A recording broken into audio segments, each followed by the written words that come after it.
நெல்லையில் வெள்ளநீர் கால்வாயில் மூழ்கி 2 மாணவர்கள் உயிரிழந்திருக்கின்றனர். கால்வாயில் மூழ்கிய மைக்கேல் என்ற மாணவனை தேடும் பணியும் நடைபெற்று வருகிறது.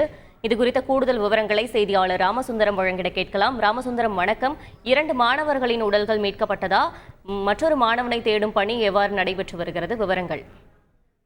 நெல்லை மாவட்டம் மேலத்தடியூர் பகுதியில் உள்ள வெள்ளநீர் கால்வாயில 3 மாணவர்கள் குளிக்க சென்று 3 மாயமாயிருக்கிறார்கள். அதாவது வடுகப்பட்டி பகுதியில் நடைபெற்ற ஒரு புதுமனை புகுவிழாவிற்கு மாணவர்கள் 3 பேர் நண்பர்களாக வந்திருக்கிறார்கள். நிகழ்ச்சியை முடித்துவிட்டு போகும் வழியில வெள்ளநீர் கால்வாயில குளிப்பதற்காக வந்த நிலையில மூவருமே ஆழமான பகுதிக்கு சென்று 3 மாயமாயிருக்கிறார்கள். இதுல டக்கல்மால்புரம் பகுதியைச் சேர்ந்த அருண்குமார் மற்றும்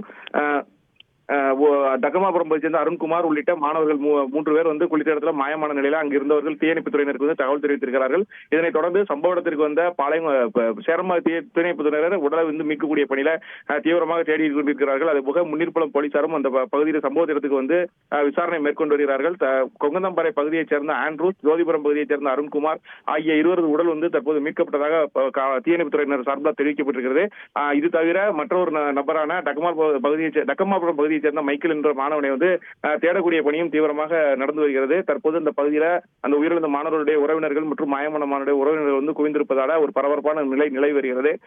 3 பேரும் ஒரே பள்ளியை சேர்ந்த மாணவர்கள் என்றும் படிக்க நண்பர்கள் வீட்டுக்கு வந்ததாகவும் முதற்கட்ட விசாரணை தெரிய வந்திருக்கிறது. தொடர்ந்து தேடும் பணி தீவிரமாக நடந்து வருகிறது. விவரங்களுக்கு நன்றி ராமசுந்தரம். செய்திகளை உடனுக்குடன் தெரிந்து கொள்ள உடனே சப்ஸ்கிரைப் பண்ணுங்க.